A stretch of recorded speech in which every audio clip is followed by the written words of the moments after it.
Assalamualaikum warahmatullahi wabarakatuh. Bani Israel disebut berkali-kali dalam Al-Quran. Faktanya memang sebagian besar Al-Quran mengisahkan tentang Nabi Musa dan Bani Israel.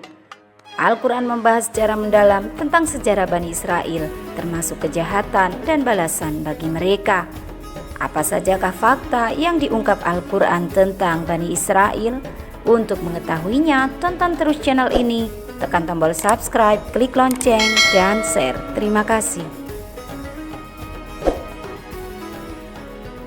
Pertama, asal-usul Bani Israel.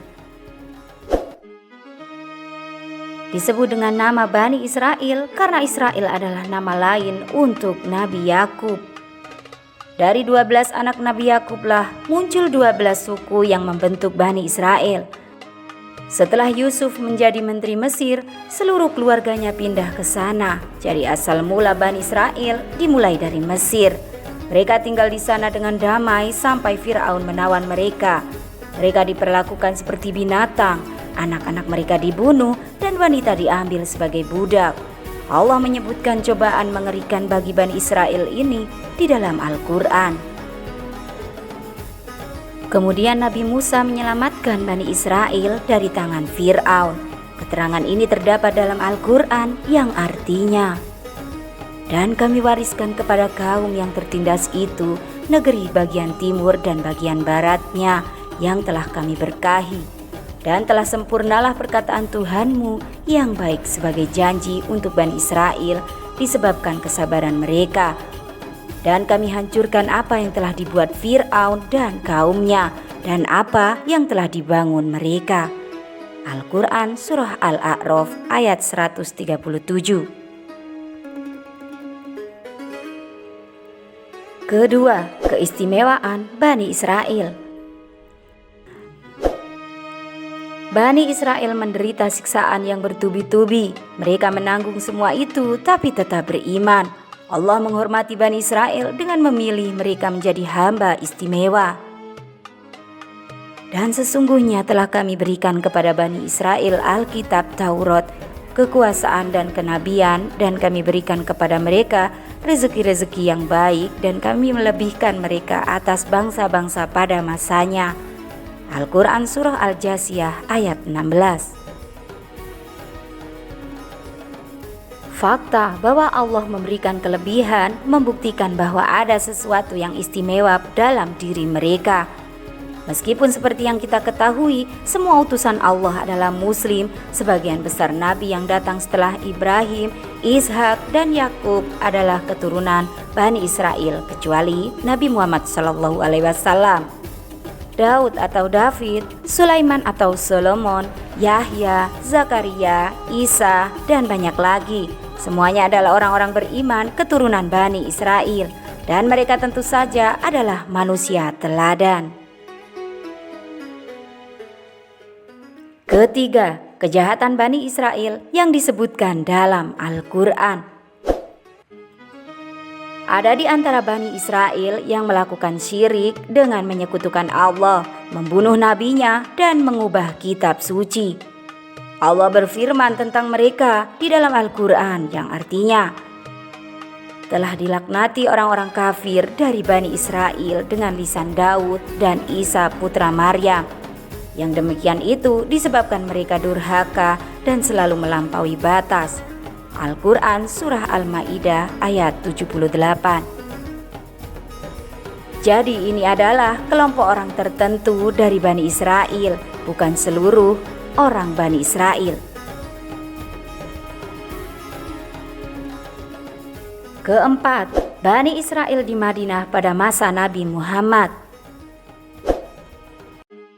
Pada zaman Nabi Muhammad, kitab suci Yahudi telah rusak, hilang sekali, kemudian ditemukan lagi di bait suci sekitar 100 tahun. Kemudian hilang lagi dan ditulis ulang setelah jeda yang lain. Semua ini fakta yang diakui oleh para sejarawan. Para rabi atau pemuka Yahudi memiliki kendala eksklusif atas semua kitab suci dan urusan agama. Mereka pada kenyataannya memutuskan atas benar dan salah tanpa dasar. Jadi ketika Nabi Muhammad datang, para rabi ini merasa terancam dengan hilangnya kekuatan agama mereka yang kemudian menentangnya. Tapi ada pengecualian, ada orang keturunan Yahudi, bahkan ada satu rabi yang menjadi muslim dan sahabat Nabi. Bahkan salah satu istri Nabi Muhammad SAW adalah seorang Yahudi solihah yang masuk Islam dan menjadi ummahatul mukminin, yakni Sofia binti Huyai. Kelima, menduduki Palestina. Orang-orang yang menindas muslim Palestina bukanlah satu-satunya orang Yahudi di dunia. Mereka adalah kelompok yang menyebut diri mereka Zionis. Sebelum mereka datang ke Palestina sejak ratusan tahun lalu, tidak pernah ada pertikaian antara Yahudi dan Muslim. Zionis ini sebenarnya ditentang oleh orang Yahudi yang tidak ingin membuat masalah dengan Muslim. Saat ini masih banyak orang Yahudi yang tidak mendukung negara Zionis Israel. Bani Israel begitu sering disebutkan dalam Al-Quran karena mereka paling mirip dengan Muslim. Mereka adalah sepupu biologis, geografis, dan spiritual Muslim. Banyak kesalahan mereka yang disorot di dalam Al-Quran. Mengapa? Karena agar kita belajar dari mereka dan tidak membuat kesalahan yang sama. Kita dipilih oleh Allah SWT seperti halnya Bani Israel dipilih. Dan kita bisa membuat kesalahan yang sama yang mereka buat hingga kehilangan nikmat Allah. Ingatlah bahwa kedudukan setiap orang di hadapan Allah adalah sama, dan satu-satunya yang membuat orang lebih baik dari yang lainnya adalah ketakwaannya. Wallahu a'lam bishawab.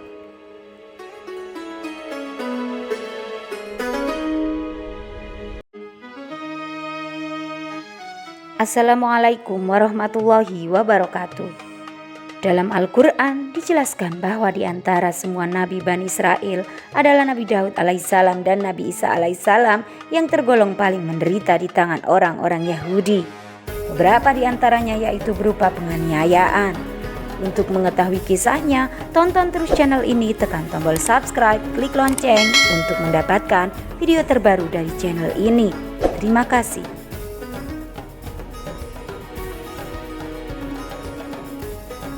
Penganiayaan orang-orang Yahudi terhadap Nabi Isa alaihissalam mencapai puncaknya ketika terjadi aksi penyaliban. Penderitaan yang sama menyedihkan juga dialami Nabi Daud alaihissalam karena mereka tidak tahu berterima kasih. Dengan penuh kepedihan, Nabi Daud dan Nabi Isa mengutuk mereka. Kutukan Nabi Daud mengakibatkan orang-orang Bani Israel dihukum oleh Nebukadnezar yang menghancur leburkan Yerusalem dan membawa bangsa Israel sebagai tawanan pada 556 sebelum Masehi. Nebukadnezar adalah raja terkuat di Babilonia dan terkenal kemegahan ibu kotanya.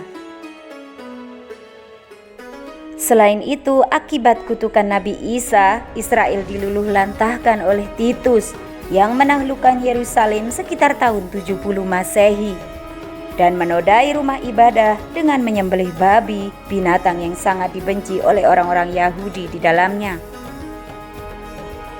Bahkan dari sebanyak 32 buah pecahan istilah kutukan dalam Al-Quran, yang pertama-tama menjadi objek kutukan atau pelaknatan adalah bangsa Israel. Dalam Al-Quran surah Al-Ma'idah ayat 78 yang artinya, telah dilaknati orang-orang kafir dari Bani Israel dengan lisan Daud dan Isa putra Maryam. Yang demikian itu disebabkan mereka durhaka dan selalu melampaui batas. Jadi, kutukan Daud alaihissalam itu antara lain dapat ditemukan dalam Mazmur 53 sampai 78 dan 109. Sementara kutukan Nabi Isa alaihissalam dapat ditemukan di banyak tempat dalam kitab Perjanjian Baru.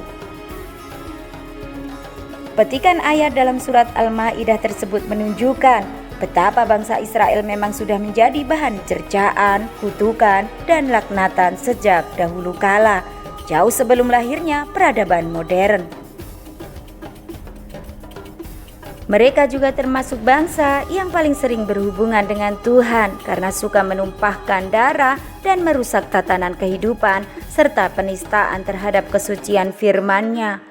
Bukti lainnya adalah bahwa tidak ada satupun ayat dalam Al-Quran yang secara umum menyebut bangsa yang dikutuk selain nama Israel.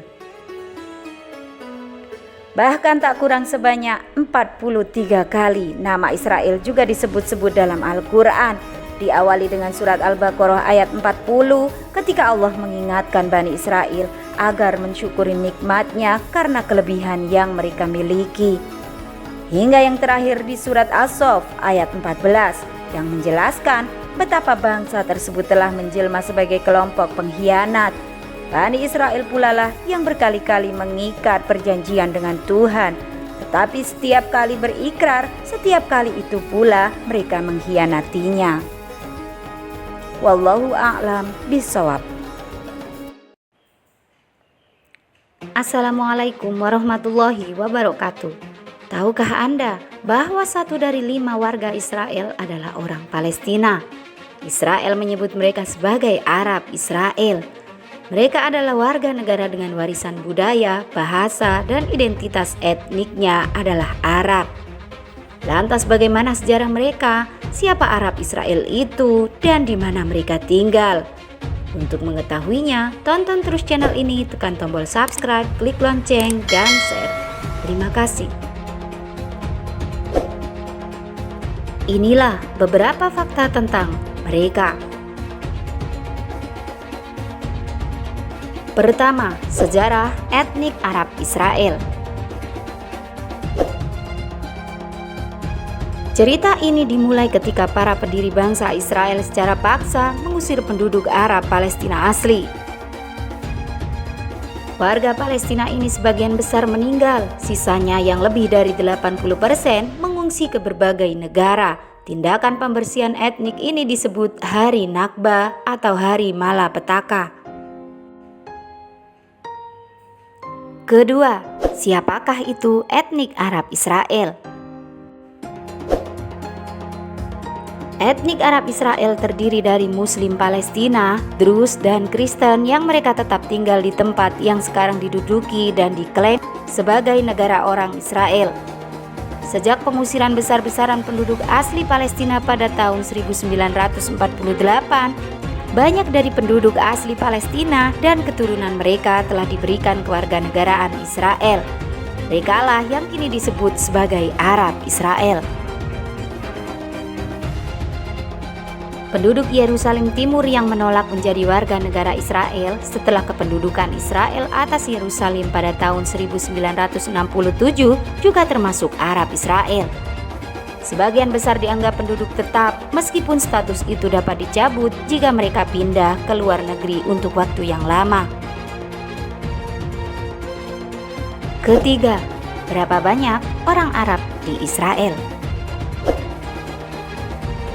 Menurut laporan Biro Pusat Statistik Israel, saat ini sekitar 21% dari 8 juta warga Israel adalah orang Arab.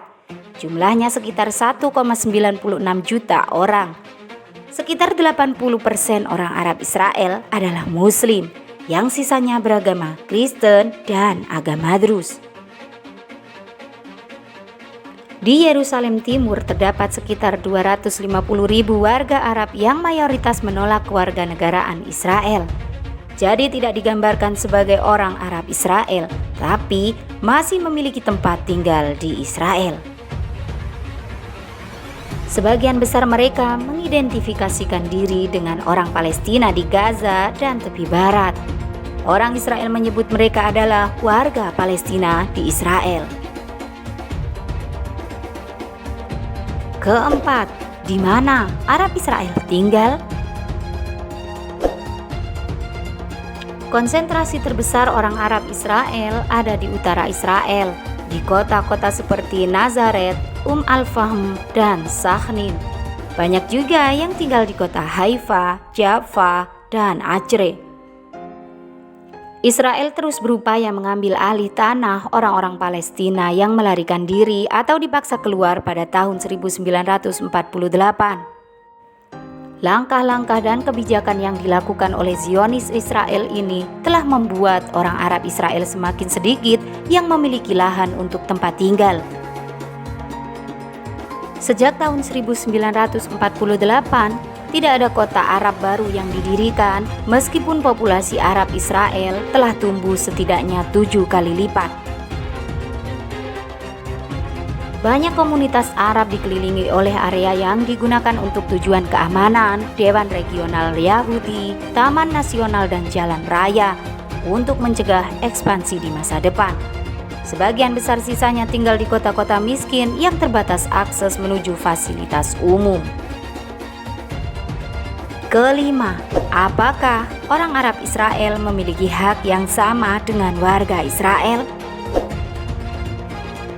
Meskipun pemerintah Israel mengklaim warga Arabnya memiliki hak sosial dan politik yang sama, tapi sebenarnya orang Arab Israel masih diperlakukan sebagai warga negara kelas 2 yang menghadapi diskriminasi hukum, kelembagaan, dan sosial.